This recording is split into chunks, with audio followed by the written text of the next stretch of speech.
Praktikum Ekologi Hewan. Alat dan bahan: handphone untuk mendokumentasikan proses praktikum. Luxmeter untuk mengukur intensitas cahaya di suatu tempat. Termometer udara berfungsi sebagai alat pengukur suhu. Termometer alkohol berfungsi untuk mengukur suhu sampai 78 derajat Celcius. GPS untuk mengetahui titik koordinat.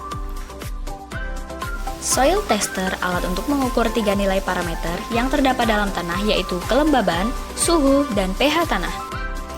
Sebelum menggunakan soil tester, tanah dilubangi terlebih dahulu menggunakan alat. Di sini kami melubangi tanah dengan menggunakan alat pahat.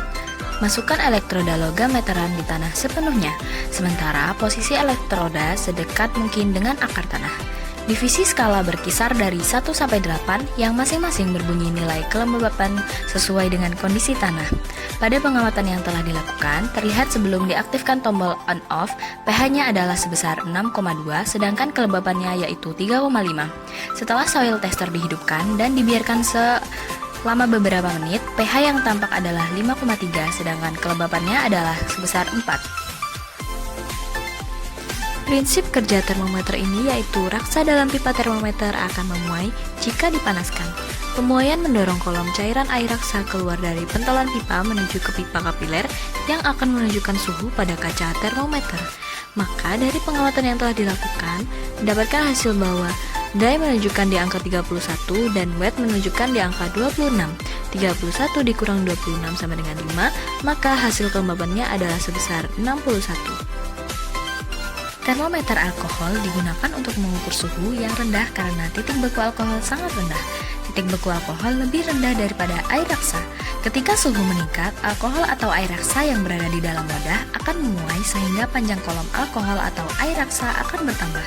Dari pengamatan yang telah dilakukan, setelah termometer didiamkan selama beberapa menit, temperatur yang didapatkan ialah sebesar 3,2.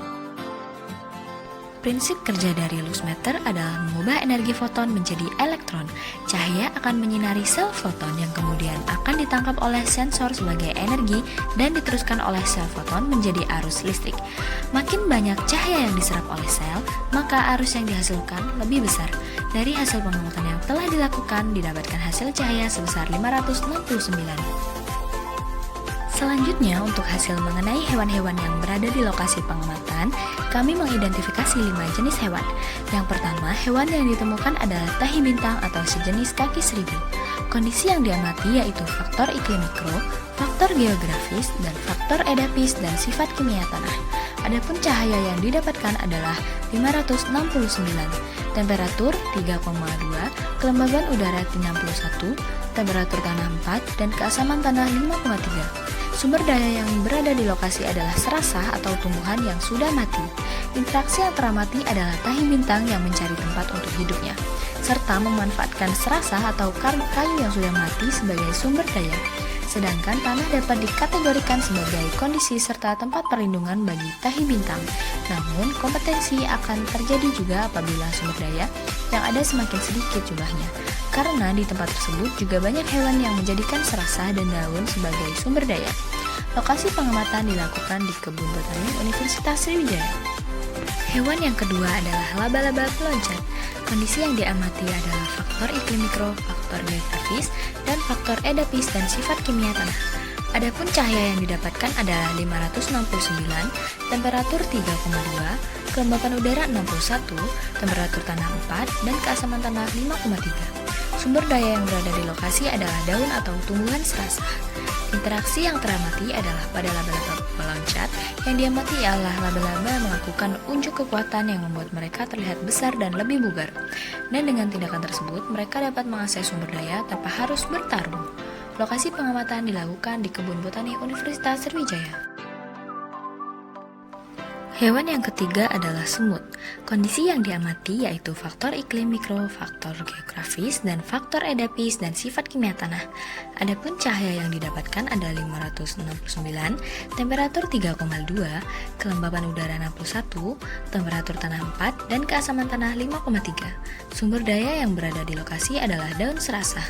Interaksi yang teramati adalah semut tersebut termasuk kelompok konsumen 1 karena mereka memakan tumbuhan atau rumput-rumputan dan serasa, namun semut juga dapat menjadi konsumen 2 apabila belalang atau hewan lain yang mati akan dimakan oleh semut. Semut memerlukan tempat perlindungan sebagai kamuflase dan sumber daya yaitu tumbuhan atau serasah untuk menopang kehidupannya.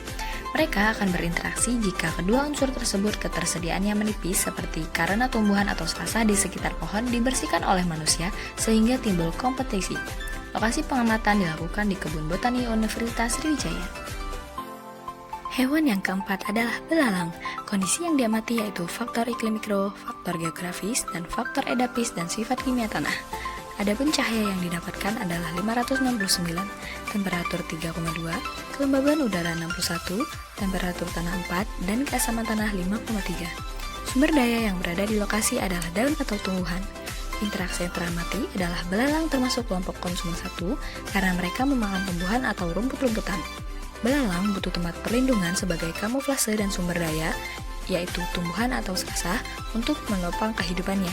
Mereka akan berinteraksi jika kedua unsur tersebut ketersediaannya menipis seperti karena tumbuhan atau serasah di sekitar pohon dibersihkan oleh manusia sehingga timbul kompetisi antara mereka atau mereka bisa pindah ke tempat lain.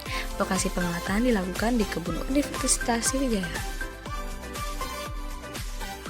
Hewan yang kelima adalah kumbang. Kondisi yang diamati yaitu faktor iklim mikro, faktor geografis, dan faktor edapis dan sifat kimia tanah. Adapun cahaya yang didapatkan adalah 569, temperatur 3,2, kelembaban udara 61, temperatur tanah 4, dan keasaman tanah 5,3. Sumber daya yang berada di lokasi adalah sisa-sisa tumbuhan, batang, ranting, daun yang sudah kering atau serasah, atau tumbuhan yang sudah mati. Interaksi yang teramati adalah kumbang memerlukan tempat perlindungan sebagai kamuflase dan sumber daya tumbuhan atau serasah untuk menopang kehidupannya. Mereka akan berinteraksi jika kedua unsur tersebut ketersediaannya menipis seperti karena tumbuhan atau serasah di sekitar pohon dibersihkan oleh manusia, sehingga timbul kompetisi antara mereka dan mereka bisa pindah ke tempat lain. Lokasi pengamatan dilakukan di Kebun Botani Universitas Sriwijaya. Selain itu, juga ditemukan beberapa jenis hewan lainnya yang berada di lokasi yang sama.